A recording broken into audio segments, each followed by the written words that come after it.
Hello friends, my name is Shayla and today I am here to start the string of videos of kind of recapping my reading year for you guys. I am really excited to be doing these videos. I've got 3 or 4 that I'll be uploading along this vein, so I hope you guys enjoy them. Please let me know in the comments down below if you like seeing these kind of videos and all those kind of things. So today I am doing my top 4 manga series that I either started or finished in the year of 2017. Most of these I started and I'm at least current or to completion except for one. All 3 of them, well, the other 3 I've completed up to what's published in the US. Let's just go ahead and dig right into this. The first one, I read the complete series digitally, so I'll just hold up one of the volumes here, and that is A Silent Voice. I binge read this entire series in a day. This 7-volume manga series was so amazing. It deals with bullying, the brutality of it, what happens to a bully after they've had a change of heart, like what genuinely happens to them. Because what happens essentially is, in school, this boy has a girl enter his class who is deaf. And he proceeds to then bully her, I think mostly because it's something he didn't really understand and never been exposed to. Because they were in the 5th or 6th grade at this point. By the time high school rolls around, this bully, after a period of time, has been bullied as well. And so he goes to he finds out this girl that was deaf in his class, he and her ended up at the same high school, and he wanted to go to her and apologize and actually try to get to know her. And that's what this whole series is about. This series is beautiful. Pretty much the whole series got anywhere between 4 stars and 5 stars from me, the entirety of the series, all 7 volumes. Though it wasn't always easy to read, just because some of the things that are said and done I don't really personally agree with, but I do agree to the means to the end. This story was absolutely stunning, broke my heart, made me cry. Oh my gosh, so good, so good. So if you have not checked out A Silent Voice yet, it's a nice, short, contained, complete series. It does have an anime movie with it as well. And so I encourage you guys to go and pick this one up. The next one is the one that I'm currently reading. If you guys have been around my channel recently, I'm sure you know which one I'm talking about. And that is Full Metal Alchemist. This is story and art by Hiroma Arakawa. Yeah, Arakawa. And this is the story of the Elric brothers, Edward and Alphonse. And in the beginning of this series, they commit a taboo. You learn this in the first episode of the anime and in the first couple chapters of the manga, so I'm not spoiling anything here. But these brothers, when they are young, their mother dies, and their father is nowhere to be found. And so they go on this journey to use alchemy to bring back their mother. But the rules of alchemy are rules of exchange. So they're supposed to, but you know, what's the worth of a human life is basically what the theme throughout this series. My husband and I have been watching Full Metal Alchemist Brotherhood, and that's what kind of led me to wanting to read the manga series to see what's different. And this story is beautiful. I love these brothers. I love the passion that they have for what they're doing, because now they're on the search to get their bodies back, because Edward here is without an arm and a leg, and Alphonse doesn't have his body as all. He is contained, his soul is contained within this suit of armor.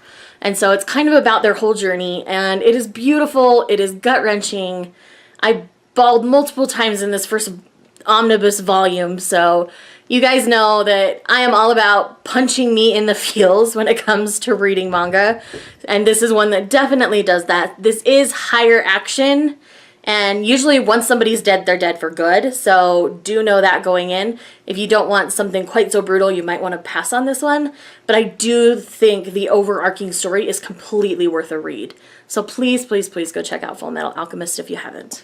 Next up is a series that I finished early on this year, so you guys might have forgotten that I was talking about it this year, but that is Fruits Basket. I completed the series in 2017. These were some of my favorite reads of 2016, obviously, because that's when I started the series. But I did complete the series. It's a 12-volume, well, 12 omnibus series. The last 4 are out on loan to a friend, and I just keep forgetting to pick them up from her. So Anyways, in Fruits Basket, we follow Toru Honda, who is a young lady whose mother has passed away. She goes to live with her father, but he's doing some renovations, so she tells him she's going to go stay with some friends for a few weeks while they get everything figured out, but she actually just ends up camping out in the woods. And one of her classmates, Yuki, finds out she's camping out in the woods and invites her to come and live with him. His family has a secret. He lives with one of his brothers, and another brother comes to stay with them as well. And it is about their adventures. There's a little bit of a love triangle, but this is mostly just a fun slice of life paranormal series. It is so fun. I don't want to give you the hint of the paranormal aspect of this series, obviously, but it is genuinely and truly fun. I love our characters. I love Toru, I love Yuki, I love Kyo, and all of our main cast of characters. Like, there's not a character in this series that I do not like, except the ones that you're not supposed to like. And even by the end, I don't really hate them, so don't bother watching the anime. I mean, the anime is good up to where don't watch the last 3 episodes of it, because that's where it starts to veer off into its own story just to wrap it up. But that only goes through like the first 4 omnibuses of Fruits Basket. So you're missing out on a ton of the story, a ton of character development. So I highly suggest you just go and pick up Fruits Basket. I do have a series to, like a manga to anime comparison on this one that I will leave linked down below for you guys to check out my more in-depth thoughts on the comparison. And last but not least, y'all knew this was coming. This was definitely one of my favorite reads of the year. Had I not pulled all the manga from my main books of the year list, this would probably be number 1. And y'all know what it is. It is Sweetness and Lightning. Sweetness and Lightning is a story about a father who's lost his wife and how his young daughter is not so happy, you know, eating the pre-made frozen food, can pick up at the convenience store kind of lunches and dinners. Anyways, so it gets to a point where they go to a park one day to check out things, and he runs into one of his students there because the father is a teacher. And they run into one of his students, and she's got this homemade lunch, and he sees his daughter's eyes light up. And he really wants to learn how to cook so that he can better take care of his daughter. And that's kind of what this series is all about, is the relationship between the 3 of them, especially between father and daughter. The daughter is absolutely, like, beyond adorable. Like, it makes me so baby hungry, it's not even funny. She's so cute. So if you are trying for kids and don't want to feel those feels, like, maybe give this one a hard pass. But I seriously love and adore this manga series.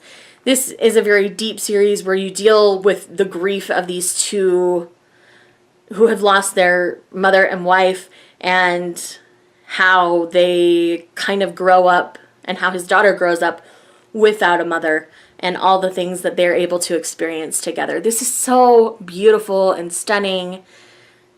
All of our characters grow so much in the 9 volumes that have been published. I know we're getting volume 10 sometime in May next year, I think.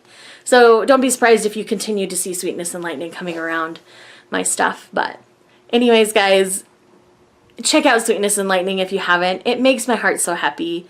I really think you guys would enjoy this. So guys, those are the 4 manga series that I would call my favorites of 2017. I do have other series that I've read to completion this year, some short, some longer, but do know that all of the manga that I read this year was quite good. I really didn't hate any of the manga I read this year. So you can go back through any of my manga videos, and any of the suggestions that you would find in those, you will find to be good. So I know I've kind of gone a little bit rambly on this video, but I wanted to give you guys as much detail about these manga as I can. Thank you guys so much for watching. Please like this video and subscribe if you haven't, and I will see you guys in the next one. Bye.